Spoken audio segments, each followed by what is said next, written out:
Pemirsa, dua asrama wanita dan satu ruang belajar di sebuah sekolah di Aceh Besar terbakar. Kebakaran membuat para siswa kocar-kacir saat sedang melaksanakan apel pagi.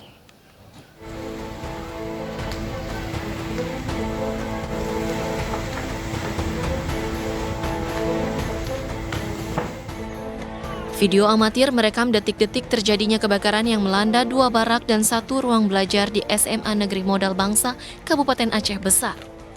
Saat api berkobar, puluhan siswa panik sambil menyelamatkan barang-barang yang ada di dalam barak. Kebakaran terjadi saat para siswa sedang melaksanakan apel pagi di halaman sekolah, tiba-tiba saja terdengar teriakan kebakaran dari lokasi. Api baru berhasil dipadamkan 2 jam kemudian setelah 10 unit mobil damkar dikerahkan. Saya kunci barak atas, habis itu saya ke rumah pulang simpan kunci, cuma barak atas tapi saya kunci, barak itu saya kunci. Ke sekolah saya baru berdiri di lapangan, udah ada teriakan Pak Buhari di bawah, ada kebakaran. Berarti memang selang 1 menit kita bilang, selang 1 menit saya dari sini, selang 1 menit saya dari asrama, saya ke sana, terdengar suara kebakaran. Meski tidak ada korban jiwa, polisi masih menyelidiki penyebab kebakaran ini, sementara para siswa terpaksa dievakuasi ke barak lain. Dari Banda Aceh, Syukri Syarifuddin, iNews melaporkan. Pemirsa, diduga korsleting, sebuah gudang apotek terbakar di Kabupaten Gianyar, Bali. Obat-obatan dan bahan kimia yang terbakar menimbulkan bau yang menyengat.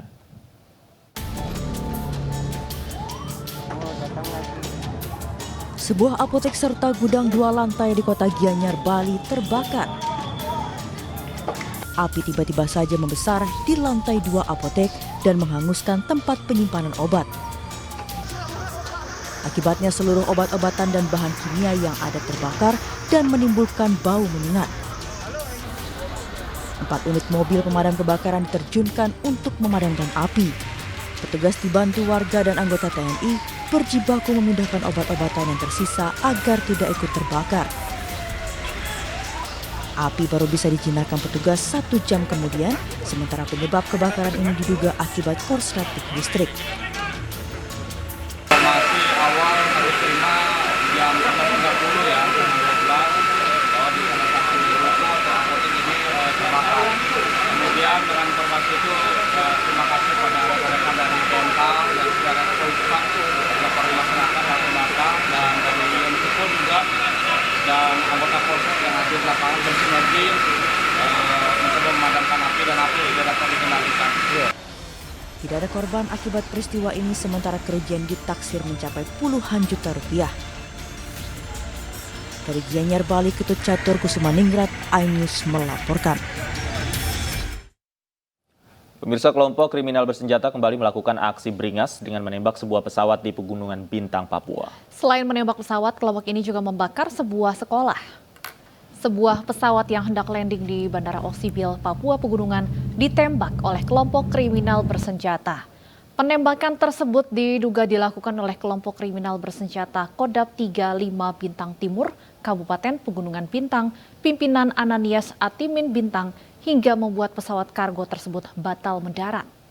Kejadian berawal saat pesawat akan landing dengan rute dari Kabupaten Tanah Merah, Papua Selatan menuju Oksibil, Pegunungan Bintang, Papua Pegunungan. Tiba-tiba pesawat ditembaki oleh sekelompok orang. Selain menembak pesawat, KKB juga membakar sebuah sekolah di Oksibil. Beruntung tidak ada korban jiwa akibat peristiwa ini.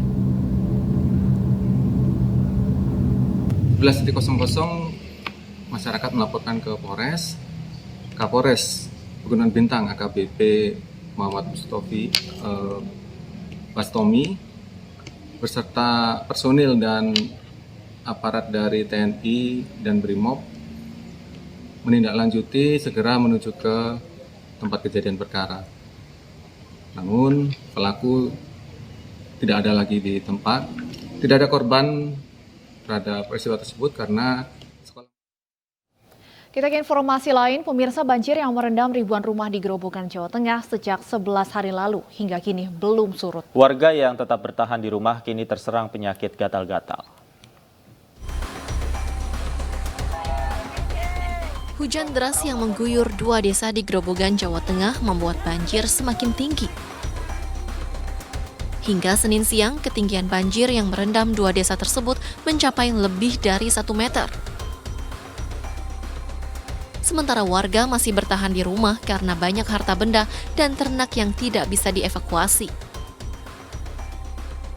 11 hari banjir melanda, warga mengaku tidak bisa beraktivitas dengan normal karena mobilitas dan jalan yang terendam banjir. Sementara itu, dapur umum dan posko banjir juga tidak terlihat di kedua desa. Hal ini juga menambah kesulitan warga untuk mengakses air bersih dan makanan. Akibatnya, warga terpaksa keluar desa menerobos banjir demi mendapatkan makanan hingga terserang penyakit gatal-gatal. Kebanjiran ya. Nyuci Pak gatel, nyuci piring gatel. Nah, karena sering berendam di sini ya. Iya. Terendam air nih. Sudah diobati belum, Bu? Sudah. Beli atau ke puskesmas atau gimana? Tuh beli teng warung. Di warung. Nggih. Selain penyakit gatal yang menyerang warga, banjir juga membuat aktivitas. Pemirsa, hari ini Timnas Indonesia akan menghadapi Vietnam di semifinal leg kedua yang akan digelar di Stadion Medin, Hanoi, Vietnam. Pelatih Timnas Sintayong menegaskan Indonesia datang ke Vietnam untuk menang.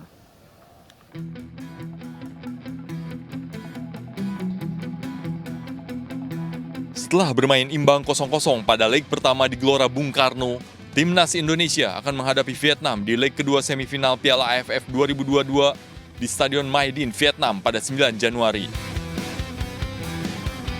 Pelatih Sintayong menegaskan Timnas Indonesia bertekad untuk menuntaskan laga kedua dengan kemenangan di depan publik Vietnam.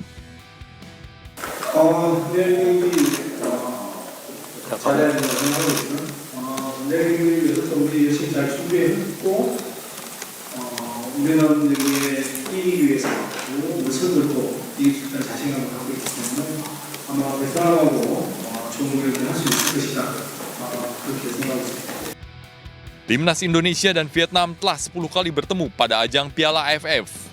Edisi 2000 jadi periode di mana skuad Garuda meraih kemenangan atas tim berjuluk Golden Stars tersebut. Bertanding pada semifinal Piala AFF 2000 di Stadion Raja Manggala, Bangkok, Thailand, Timnas Indonesia menang 3-2. Lagi-lagi, Timnas Indonesia lebih baik atas Vietnam di Piala AFF. Dari 10 pertemuan, 3 diantaranya berhasil dimenangkan, sedangkan 6 lainnya berakhir imbang. Vietnam baru sekali menang atas Timnas Indonesia. Berikut rekor pertemuan skuad Garuda kontra Golden Star Warriors di Piala AFF.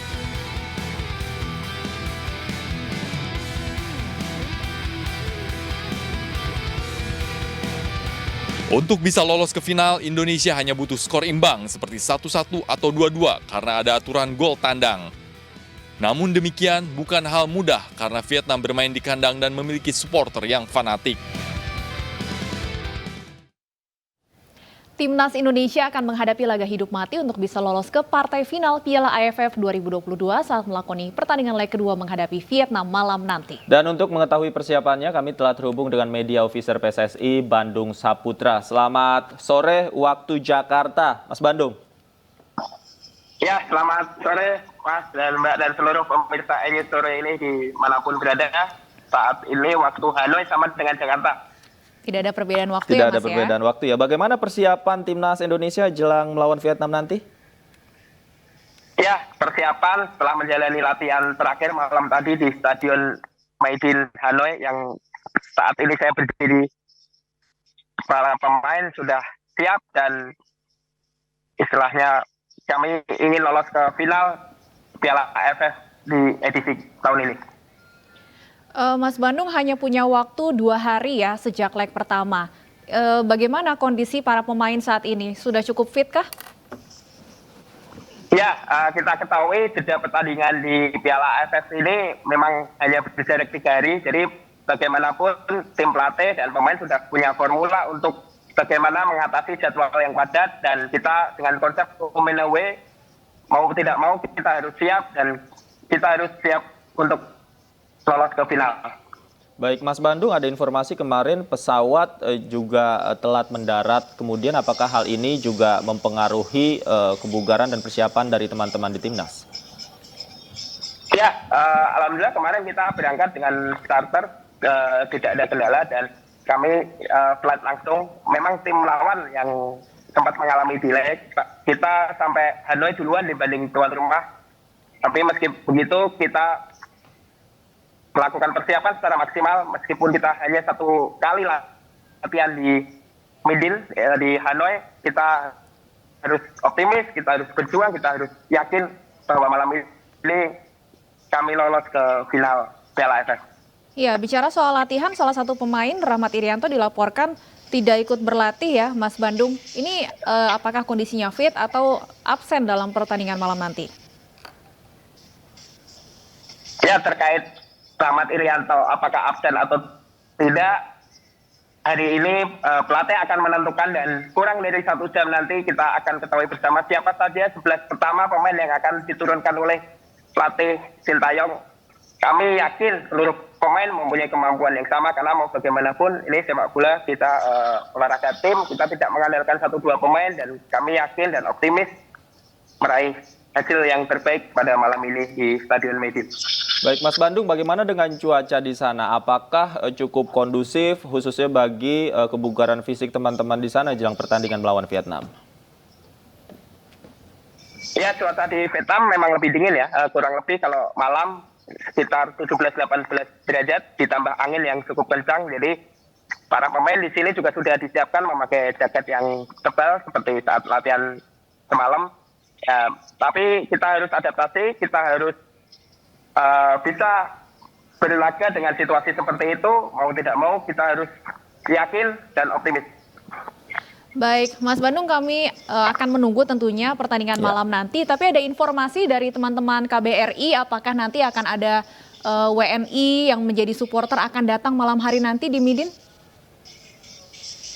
Ya, dukungan dari supporter atau masyarakat Indonesia tentu ada ya dimanapun kita berada, terutama di Vietnam dan Hanoi ini. Dari KBRI Vietnam yang berlokasi di Hanoi juga akan memberikan dukungan langsung. Juga ada supporter yang awalnya datang langsung ke Vietnam dari Jakarta. Itu akan menambah semangat, motivasi para pemain. Dan mereka memang ditempatkan di sebuah tribun khusus di stadion ini. Dan itu menjadi sangat positif bagi para pemain dan timnas Indonesia.